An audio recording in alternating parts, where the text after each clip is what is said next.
Berita berikutnya, Saudara, polisi menangkap pelaku mutilasi di Padang Pariaman, Sumatera Barat. Tersangka berusia 25 tahun ini ditangkap di rumahnya.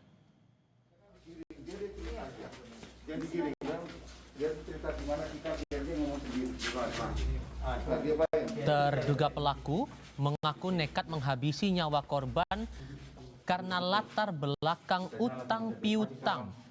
Pelaku berdalih korban tak kunjung membayar utangnya senilai 3,5 juta rupiah sehingga pelaku membunuh hingga memutilasi korban di area perkebunan yang tak jauh dari kediamannya. Sebelumnya warga Padang Pariaman, Sumatera Barat dikejutkan dengan temuan bagian tubuh manusia. Bagian tubuh itu ditemukan kurang lebih 6 km dari temuan pertama 1 hari sebelumnya di aliran Sungai Batanganai, Kabupaten Padang Pariaman. Tim bergerak melakukan penyelidikan dan ditemukan nama yang diduga kuat itu dekat dengan korban. Dari situ bergerak mencari sekaligus menyelidiki di mana posisi pelaku ini. Sakit hati karena ada pinjaman yang belum dibayarkan dari korban. Jadi korban pinjam uang kepada pelaku sejumlah 3.500 dan belum dibayarkan. Sehingga dilakukan penagihan saat itu.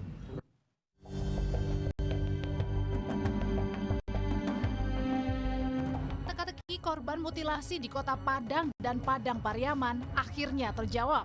Korban adalah perempuan berinisial SA berusia 23 tahun. Salah satu teman korban sempat mengatakan korban terakhir kali menelpon Sabtu lalu dan berbincang mengenai peminjaman uang. Terakhir komunikasi sama dia tentang apa? Tentang biaya uang aja. Untuk apa biaya uang itu? Iya, pinjaman. Berapa nilai? Sekitar 20 jutaan itu kan kalau penggadaian motor kan sekitar itu kalau di bank. Berarti pinjol atau? Bukan bang, dia mau pengurusan peminjaman uang ke bank, ke BPKB. Untuk apa? Katanya tuh keperluan temannya juga. Lewat pemeriksaan sidik jari, polisi bisa mengetahui identitas korban dan keterangan dari teman dekat korban yang kemudian memberikan petunjuk yang mengarah pada pelaku. Polisi pun menangkap pelaku di kediamannya. Barang bukti berupa parang dan sepeda motor milik korban telah disita. Ada alat, ada parang, kemudian ada handphone dan menunjukkan sepeda motor yang dipakai oleh korban, yang dimiliki korban pada saat kejadian. Itu apa saja, Nas? Hubungan antara pelaku dengan korban ini seperti apa? Hubungan pelaku dengan korban teman. Dari pengakuan sementara, terduga pelaku menghabisi nyawa korban akibat sakit hati. Korban tak membayar utang sejumlah 3,5 juta rupiah. Polisi pun masih akan memastikan motif yang melatar belakangi aksi keji pelaku. Tim Liputan, Kompas TV.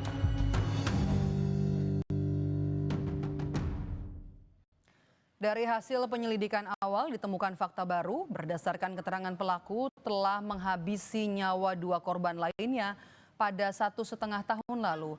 Kedua korban yang semuanya adalah perempuan dikubur di sumur rumah terduga pelaku. Polisi sedang mendalami ada tidaknya hubungan antara ketiga korban yang dibunuh pelaku, termasuk motif pelaku membunuh korban pertama dan korban kedua.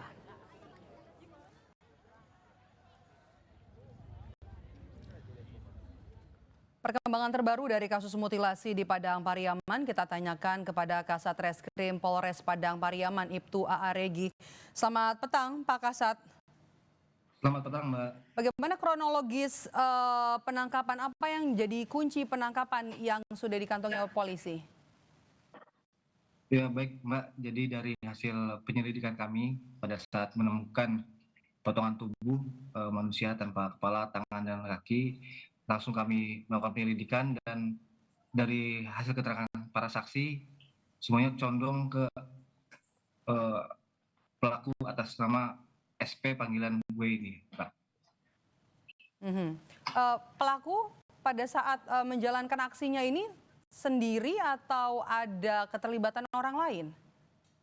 Sementara dari hasil penyidikan kami pelaku ini adalah pelaku tunggal, jadi pelaku melakukan semua kejahatan ini sendiri aja. Apakah semua bagian tubuh korban ini sudah berhasil ditemukan, Pak Kasat? Sampai saat ini terakhir yang kami temukan baru potongan tubuh, kemudian kaki sebelah kanan, kemudian tangan sebelah kiri dan juga kepala. Sementara bagian tubuh lainnya masih belum ditemukan. Oke.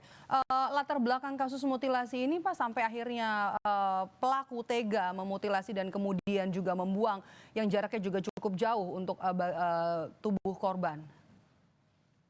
Informasi awal memang ada terkait masalah utang piutang, namun hal tersebut masih kami dalami dan kami pastikan dulu. Masih dalam tahap pengembangan. Oke, yang fakta baru yang digali polisi dari pelaku adalah 2 korban lainnya selain korban yang ditemukan yang ketiga begitu. Apakah ada hubungan antara 3 korban ini? Ya memang benar Mbak, ada dari hasil pengembangan ada kami temukan korban lainnya. Namun untuk keterkaitan antara korban yang pertama kami temukan dan korban dari hasil pengembangan masih kami dalami dan masih kami cari fakta-faktanya. Pelaku masih muda, kemudian juga korban ketiganya punya kesamaan yakni berjenis kelamin perempuan. Kemudian juga apakah yang bisa digali dari motif pembunuhan yang dilakukan kepada 3 orang korban ini? Tentunya itu pasti akan kami kejar terkait motif, namun sampai saat ini ya masih dalam tahap pengembangan. Nanti apabila fakta-faktanya sudah kami temukan akan kami sampaikan kepada rekan-rekan media. Apakah sama utang piutang juga, Pak Kasat? Kemungkinan ada perbedaan, namun ya seperti yang saya sampaikan tadi masih dalam tahap pengembangan. Oke. Melihat apa yang dilakukan oleh pelaku, perbuatannya cukup keji, mutilasi kemudian juga membuang lokasi cukup jauh, dilakukan kepada 3 orang korban. Apa kegiatan apa keseharian dari pelaku ini? Jadi di sini bisa saya sampaikan bahwa untuk korban mutilasi sendiri itu hanya satu yang kami temukan kemarin, kemudian yang korban lainnya dari hasil pengembangan itu belum bisa kami pastikan apakah dimutilasi atau tidak. Jadi demikian Mbak. Oke. Berarti tadi ada 3 korban ya, semuanya jenis kelamin perempuan, kemudian 2 korban dibunuh 1,5 tahun yang lalu.